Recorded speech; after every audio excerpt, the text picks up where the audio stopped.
You want me to click this first right here? Yeah, go ahead. Very good. And from happy birthday to fear.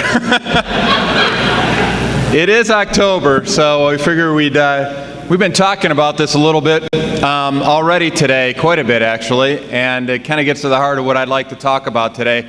Thank you very much, Pastor Toma. Thank you very much for all the congregation members here at Our Savior. It's a total blessing to see all your smiles and welcoming discussions on topics that we're usually discouraged from talking about, right?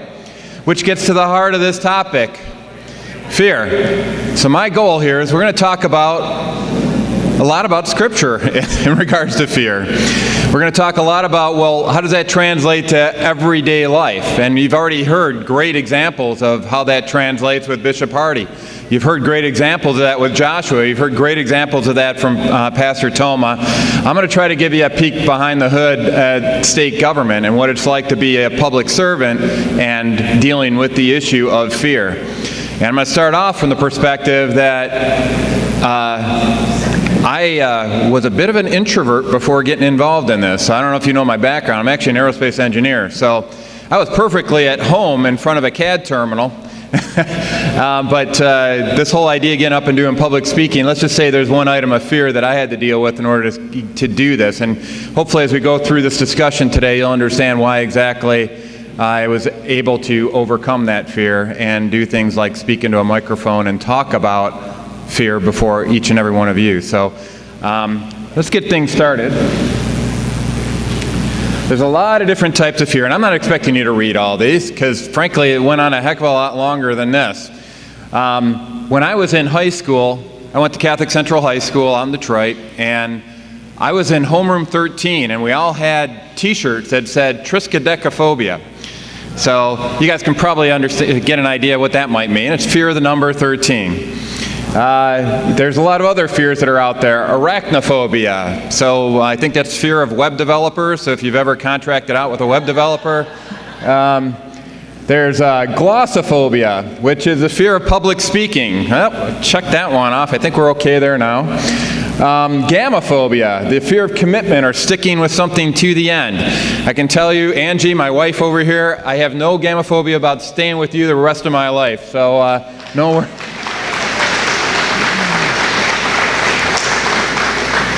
And so there's a lot of different fears that we talk about in everyday life. And I don't know what your fears may be. Frankly, I didn't even know there was such a thing as a phobia or fear until I saw Charlie Brown Christmas. You guys remember this? Good old Lucy listing all the different types of fears and asking Charlie Brown if that was his hang-up or not. And when she finally got to the point of saying panophobia, he goes, "That's it!" And sometimes when we're faced with the idea of going off and inserting ourselves into discussions around a lot of difficult topics, I think sometimes when you look at the world around us, you kind of feel like there's that panophobia where there is, around every corner, there's something else to be afraid of. And my goal today is to talk about, just like what Bishop Hardy said, is that we should not be afraid. Matter of fact, one of my readings this morning from Psalms 55, and it talks about the fact that, if I'm with God, I have nothing to be afraid of. What can man do to me? And that's what we're going to talk about a little bit today. So, I want to start off. The word fear is something that's talked about quite a bit in the Bible. Matter of fact, it's talked about 253 times.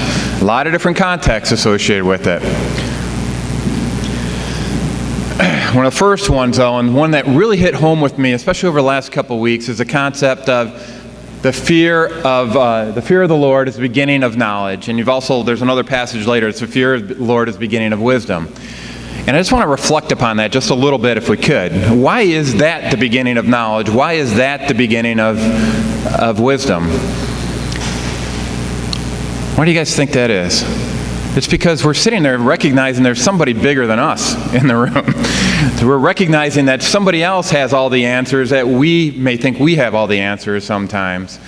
And I think it's important that we recognize that we were created by someone much greater than we are. And when you're in public office, I have a lot of people that will open up elevator doors for me and call me Honorable Senator Colbeck. Some people not so much, but so if you don't have a humble heart when you're going in there, there's plenty of things that pump up your ego in this capacity. And I think what God's asking us to do in His Word is to make sure that we actually approach Him like a little child. We approach Him with that humble heart. And it starts with the understanding we need to fear God first and foremost. There's not a lot of that being discussed nowadays, right? Matter of fact, there's a lot of people that are afraid of fearing God in many cases. And that's not what we're called to do. And the Bible kind of talks about two different types of fear. And there's kind of this bad fear and good fear. Because at the same time, God's talking about we need to fear the Lord in His Word. He's also got a lot of passages that are saying, do not be afraid. And the two go together. If you're fearing God, you're following in His ways, there's nothing you have to be afraid of. Have you ever heard John Adams once said that the difference between a politician and a statesman is that a politician fears man, but a statesman fears God. And so whenever somebody calls me a politician, I cringe from that one particular, that expression in and of itself, because we're not called to fear man. I mean, and there's a lot of cases where you can be afraid. Right now I've got Daniel, where are you? There he is. Daniel's from American Bridge. He's been following me around to every one of my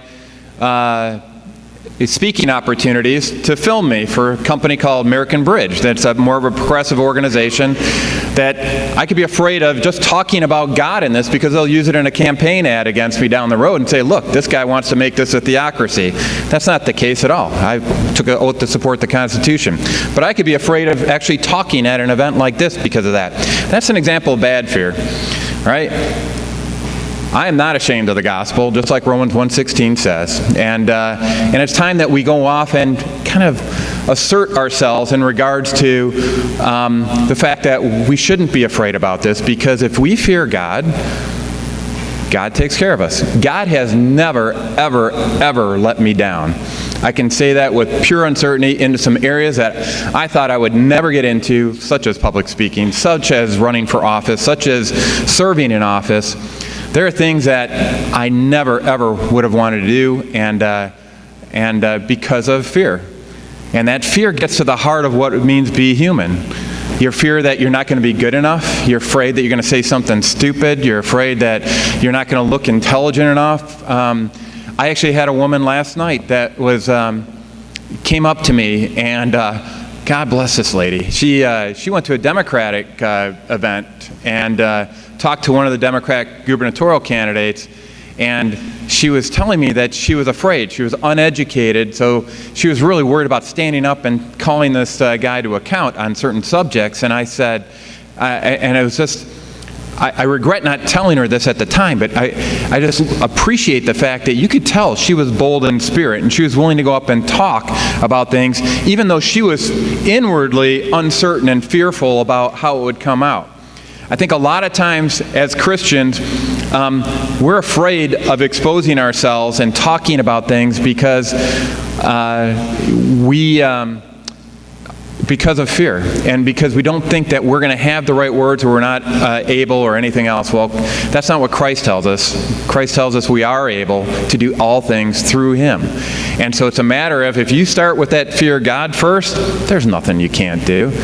And we're going to talk about that as we go forward onto the discussion of what I call the good fear. The good fear is God, but the bad fear is fear of man. So let's go off and look into the bad fear, so to speak. All right. Now, bad fear revolves around the expression, do not be afraid. And that's in the Bible 63 times. I think God's trying to tell us something, right? All of you are here because you're not afraid of the gospel. You're here to hear about this taboo subject of body of Christ and the public square, right? We're bringing those together and we're talking about a taboo subject. You guys are already addressing this, do not be afraid, by being here. Pastor Toma is very clear at expressing this and do not be afraid, even though members of our own faith are telling him to be afraid on certain topics around this. It's a matter of who you're listening to, right? So one of the first examples of us being told not to be afraid is Moses was talking to the people and saying, do not be afraid, and you're going to see the deliverance of the Lord. Here they are with the world's greatest military power at the time, and they are subject to them as slaves, and he's telling them, don't worry about it, we got it covered, God's going to take us out of this trouble. Something similar to this happened at our country's founding. Right? This is a case where we never thought that we were taking on the world's greatest military at the time in Great Britain, yet we have folks who penned the words, we hold these truths to be self-evident, that we're endowed by our Creator with certain unalienable rights, that we are all created equal, and we secure those rights to life, liberty, and the pursuit of happiness.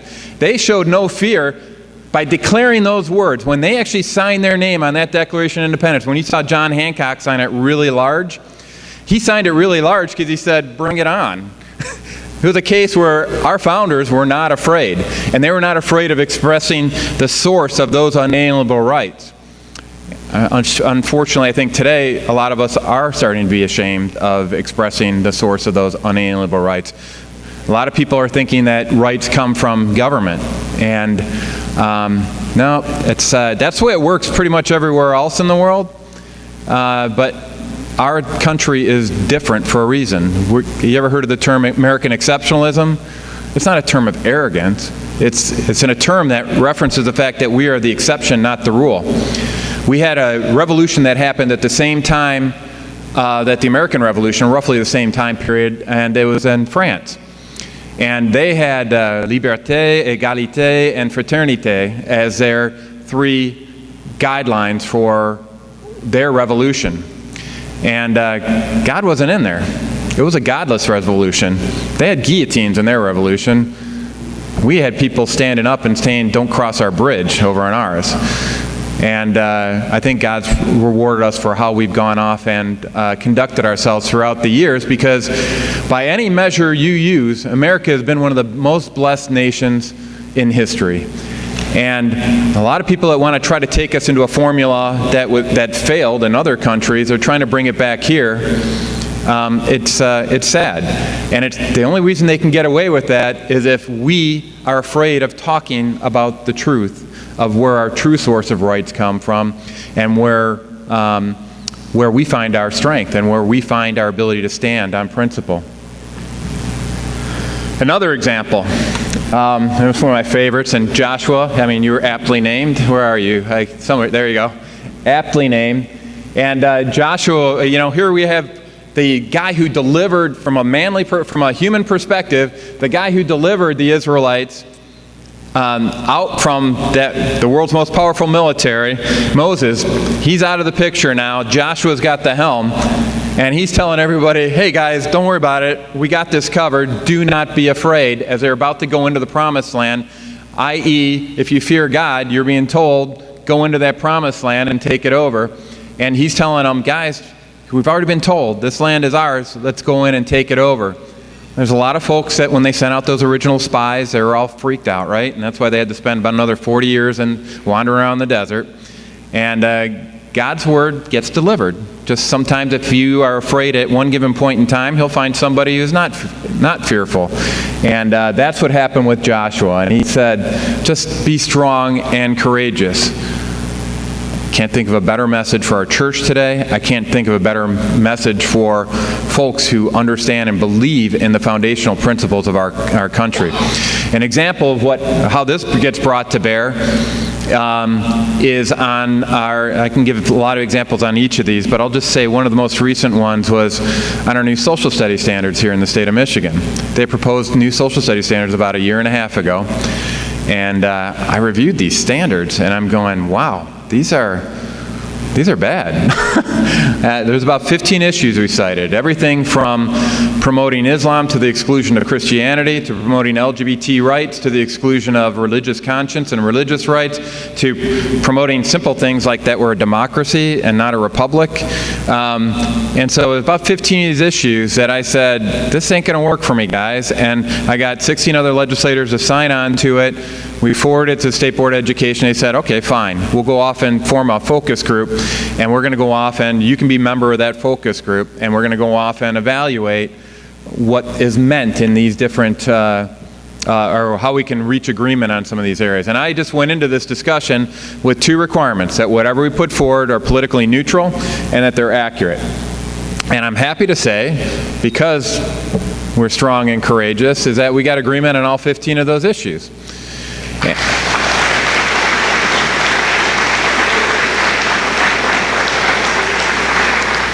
But there was a sad note to that, and it gets to the heart of what we were talking about earlier with the Declaration of Independence, I believe, is that we've lost track of what unites us as a country, and it was really evident in this discussion around the social studies standards. In those standards, there was a term used throughout the standards called core democratic values. And I go, I can't sign off on this until I understand exactly what you mean by these core democratic values. And first of all, I should point out that by saying it's core democratic values, not really that politically neutral. And I'm not suggesting we call it core Republican values. I'm just suggesting we call it core American values. And ultimately, I think it's referred to now as core values. And I go, well, let's go off and try to take a shot at identifying what that is. And so if something's going to be called core values, it's got to be something that we all agreed to in a social compact of some sort, right? It's not just, I don't want some Harvard law professor telling me what my core values are. I want something that we all got together, signed on the dotted line, says that's what we've got. And so I pressed on that, and pretty much there's only two documents that really fit the bill on that. That's a Declaration of Independence and the Constitution. I said, if you can distill the core values that are found in those documents, and we'll be fine. Well, the fact of the matter is, we didn't get agreement on that. They wanted to go back into the tomes, because there's a lot of educational materials that talk about other core values. They'll talk about, instead of we're all created equal, they'll talk about that we all are equal, which means we should all get equal pay, we should all get equal houses, equal cars, equal everything across the board. And we live in a country that differentiates between equal opportunity and equal outcomes. And they use that as a segue, and when you actually go off and review some of the educational materials online, it is used as a way of talking about equality of outcome as a core value. And so you have to be careful in this. But through it all, we're still working through that. We're making progress. So we got the agreement on the 15 issues. We have at least an initial cut at those core values, and I saw that some of the discussions we had on the core values actually got incorporated in the definition of core values in the final standards. But then when we got to the final written version of the standards, there were still a couple other issues that were out there that if I didn't know my history, I would have just kind of went over my head and would have gone through there. It was talking about the post-Reconstruction period in America. And in there, they wanted to talk about the attitudes of Republicans, African Americans, and the post-Reconstruction period. And I'm going, well, that's an interesting way of phrasing that standards. First of all, what about Democrats? Why don't you want to talk about Democrats in the post-Reconstruction period? I'd really love to have a discussion over what role the KKK played, for example, in the Democratic Party. And for some reason they wanted to push that under the bus and give the false impression that by covering Republicans and African Americans, they were covering Republicans and Democrats. When the actual truth of the matter was, most African Americans were Republicans during that period. And so this is how insidious it can get sometimes, and you have to be alert. And so I asked for Democrats to be put in there, and the last draft I saw, we got them back in there. Then it talked about at the end saying, what about the attitudes of Southern whites towards African Americans? And I go, really? No, actually, let's talk about Southern Democrats, because you know, have you ever heard of how many people were lynched in the post-Reconstruction period? It's about 4,600 people were lynched. 1,500 of those were actually white. There were people like, there was a South Carolina senator, a state senator, that stood up for African Americans, and he was actually shot as a result of those beliefs. And so I said, you're just race baiting, and you're creating a dialogue in these standards that says it's whites versus everybody else on this standard. And I said, no, call it Southern Democrats. Well, they ended up taking out the whole objective in that point in time. But when we stand up in faith, I mean, these are very sensitive discussions. Mind you, I was outnumbered 20-1 from a worldview perspective in these meetings. And we carried the day on these discussions, because the truth, when you're fearless enough to go off and express the truth, it resonates. There's no arguing with the truth. People sometimes don't want to hear it. That's why you're hearing issues around free speech right now. They'd rather shut you down so you don't say anything and make you live in fear than they will to let you actually go off and express the truth and hear the truth. So that's a challenge. When they were told by God that the promised land was theirs for the taking, and it needed a leader like Joshua to say, guys, 40 years is up. You've been watching TV long enough. Get out of bed. And let's go take out the promised land, all right? And that's what they did. They needed a strong leader to go off and say, this is right, this is wrong. We need people engaged in school boards across the board willing to go off and do that. And I'm sorry, I talk with my hand too much. All right. So, another case. When you go into certain environments, you can kind of feel like you're outnumbered sometimes, right? How many of you have gone into an environment, Joshua, where you were surrounded by people that were all lamenting a world, a certain perspective, or crying about something that is like, it was very evident that they were on the opposite side of the worldview fence than you were. And this was the case here with Elisha, and his little servant was out there, and Elisha was, helping out with intelligence, if you will. And so one of the guys that he was taking out decided to go off and surround him and kind of get rid of this intelligence source, if you will. And they were surrounded and woke up one morning just surrounded by an army of enemies. And Elisha just gets up, kind of probably just had his coffee, just got done with the morning newspaper, and looking out at this crowd, and his servant's just freaking out. And don't you see what the heck is going on out here? And he goes, hey, God, help them out here. Help them to know that those who are for us outnumber those who are against us. And sometimes when we go out into these environments, Joshua, I mean, this is a case where, and me as a conservative Republican running in Wayne County, let me just say Senator Joe Hune has it easy here in Livingston County relative to me. It is important to go forward boldly, because there are a lot of people that are just waiting to hear somebody stand up and be a Joshua in their community and stand up for what is right and for what is noble and for what is true. And too often we have people sitting on the sidelines and in fear. So it's important that we get people engaged and realize that those who are with us are more numerous than those who are against us. And sometimes it takes God to remove the blindness from our eyes to go off and see that. So I encourage each and every one of you to understand that when you're in these situations and you feel outnumbered. And there's one that I listened to. Matter of fact, my last campaign, I kind of have these theme songs for the campaign. And how many of you guys have heard the song Voice of Truth? And one of the most vivid scenes is here we have Peter stepping out onto the water because Christ called him to come out and walk out to him on the Sea of Galilee. And can you just imagine yourself in that situation? Christ is walking on the water, and he calls you to participate in this complete miracle. And he walks out there, and for a while, everything's hunky-dory, right?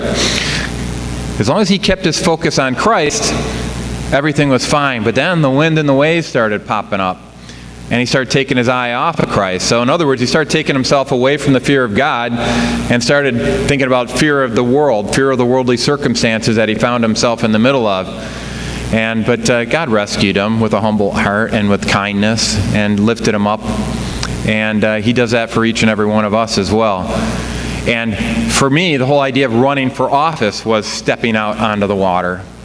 My wife and I, when we first ran for office, we didn't have a war chest of campaign funds, and we have much less now, I might say.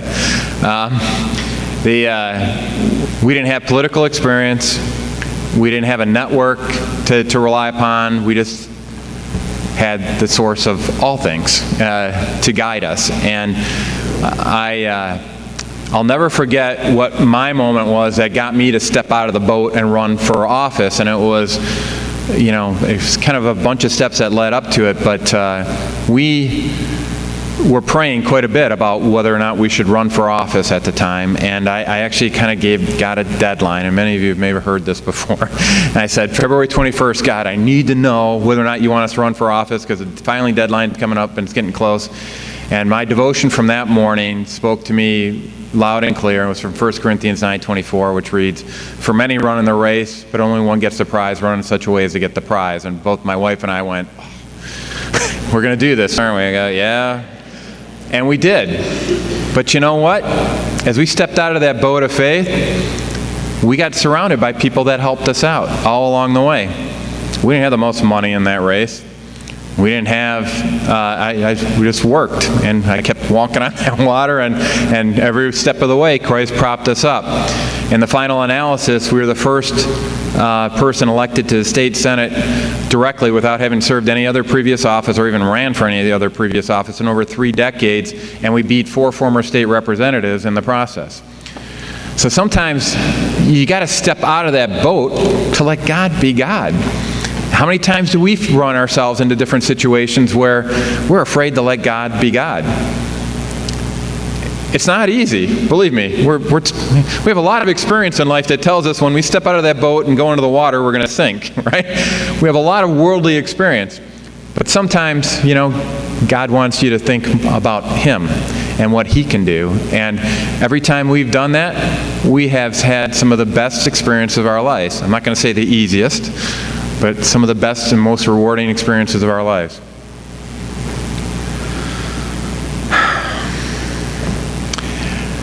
So when you get into those situations where your knees are just knocking in fear and you're trembling like the disciples were after the death of Jesus, here they are. They committed their whole lives to go off and follow Jesus, and they had just witnessed His death, a brutal death on the cross for our sake. None of the world made sense. And right now we're in a case where not a lot of the world makes a heck of a lot of sense to us right now, right? And what are the first words out of His mouth when He goes off and sees everybody? He tells them, "Peace be with you." Peace be with you. Isn't that a great way to settle the nerves? Here we have, first of all, the image of Him saying, "Oh, it's only a flesh wound," coming off of the cross, and actually coming there and appearing to each and every one of the disciples and say, yeah, they gave it their best shot, but that wasn't enough. And He comes out to them with their knees a knocking and says, "Peace be with you." And so when you get into these circumstances, when you're in the middle of a school board hearing, when you're in the middle of a class after the election, and you're seeing all this craziness that's out there, you'll notice there probably wasn't a lot of peace among all the people that you were surrounded with, was there, Joshua? Not too much at all. And there's a lot of that going on our college campuses with snowflakes and whatnot. There was not a lot of peace among you. But we have something that folks who don't know God need to take more advantage of, is the fact that He will give us peace if you turn to Him. And that has helped to many immeasurably. How many of you guys recall when Michigan became the 24th right to work state? So I want to relay a quick story about what happened to me during that day, because I was the one who led that effort in the Senate. And I did it because the folks that were in rank and file, one of the first doors that I knocked on, the guy had a UAW bumper sticker, and he says, "What's your position on right to work?" I go, "I'm for it." And he says, "Would you like to put up a yard sign in my yard?" And from that point on, it lit a fire into me. But when it came to the time of actually pushing the legislation, there weren't any senators. I mean, even though we said it was our top priority in the Michigan Senate to go off and push it, nobody wanted to take the bull by the horns and actually lead the effort to make us one. They just wanted to sit there and put it on campaign lit. and say, look, I'm for this, and then they would do nothing about it. Well, I said, let's go off and do something about it. I mean, here I'm a dumb freshman. I don't know how the process works. So we went off and started pushing it and got critical mass and ended up pushing it through to the point where on December 12th, I think it was, of 2012, or in that time frame, there's a gathering of individuals on the Capitol lawn, if I will have to say. And they weren't all enamored with the pursuit of right to work. And I ran into a circumstance. So I was a little nervous walking out there, of course, because I had to walk through the crowd up to the Capitol and go into the Senate where we'd make our vote. And right before I went there, though, there's a group of women from Aglow Ministries. These women were praying. And they came right to my office. It was like the only 2-minute coincidence, meeting that I had for that day. The only possibility they'd have to run into me. And they were there in front of my office, and they prayed over me before we went through. And this concept of peace be with you had a new meaning. Matter of fact, I felt like I had the full armor of God. And I came out from my office, walked across the Capitol lawn with everybody shouting, cheering, spitting, all this kind of stuff all the way along the way. And I felt like I was Jerry Seinfeld when he was a mailman in one of his Seinfeld episodes, just whistling to everybody as they were walking by. It was an amazing feeling. And I'm just saying, if as Christians, wouldn't it be amazing to have that feeling of that peace being with you, even in the most trying and anxious circumstances? That's what we're called to have. All right, and here's one of my favorite passages in Scripture, because it gets to the heart of, we had a bunch of knee-knocking disciples, right, that were afraid of their own shadow in the wake of Christ's death. And like the woman I met out of Grand Valley yesterday, who didn't think that she was worthy to go off and stand up for what is right and good, because she was uneducated or whatever the case may be. Here's an example of some folks that were not very educated either. They were fishermen. God uses the humble of heart to go off and accomplish His mission.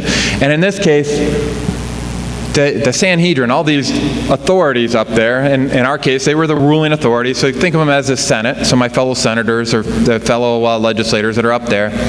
They're sitting there going, what the heck is this guy talking about? These guys are just fishermen, and they're talking to us like they're going to tell us what to do, or they're going to try to shame us into saying it was our fault and we did something wrong by killing Jesus. Yet they took a stand, and they were up in their face testifying to the truth and highlighting what that truth was. And there's a lot of times inside service in the legislature where I feel like I'm amidst the Sanhedrin sometimes as one of those lowly fishermen. Whatever the issue might be, it might be roads or whatever else. There's stuff that they do not want to hear that message. They do not want to hear that they took a side of that issue that was not in the best interest of the people that they serve.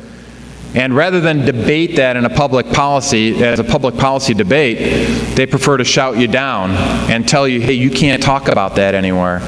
I get into a lot of trouble with some of my colleagues for when I oppose a policy, I oppose it with both barrels, and I highlight, here's something that would benefit people, here's something that would not benefit people. We can have the debate on policy. I never get personal, and it's not a personal attack on anybody, but they don't want to hear that. And just like Pastor Toma, when he's talking to some of his colleagues, they're saying, you shouldn't be talking about politics in context of faith walk.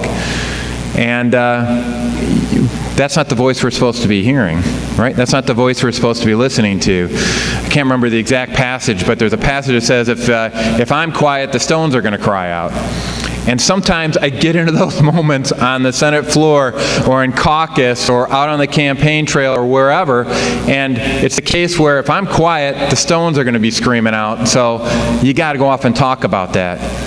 And you got to express it.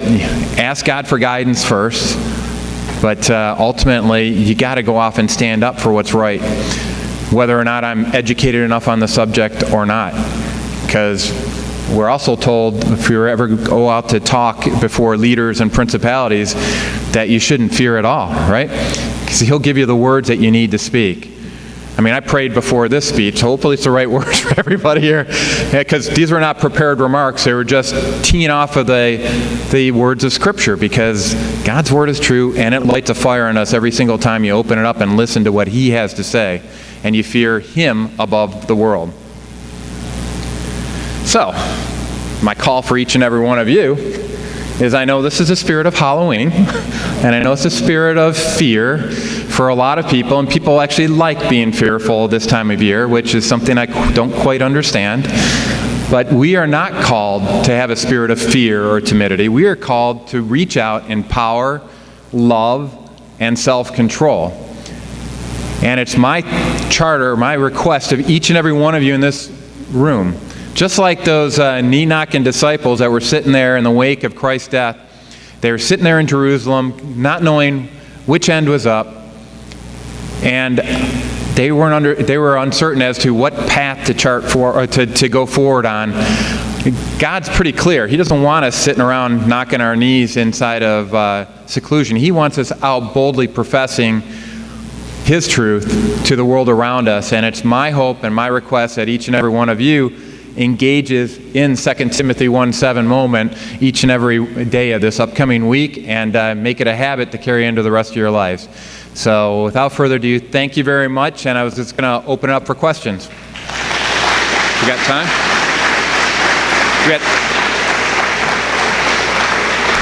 Pastor Toma, we got time for questions? Okay. All right, any questions? Yes, ma'am.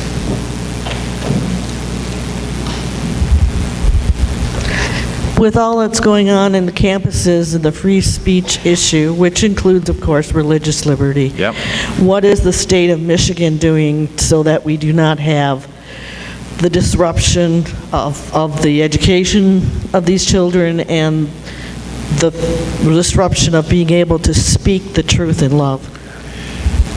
Very good question, and I've actually got Senate Bills 299 and 300 that I introduced to address campus free speech and make sure that we had openness of discussion on our college campuses, because at the heart of it, these college campuses are supposed to be where we're supposed to have an open and free discussion of different viewpoints.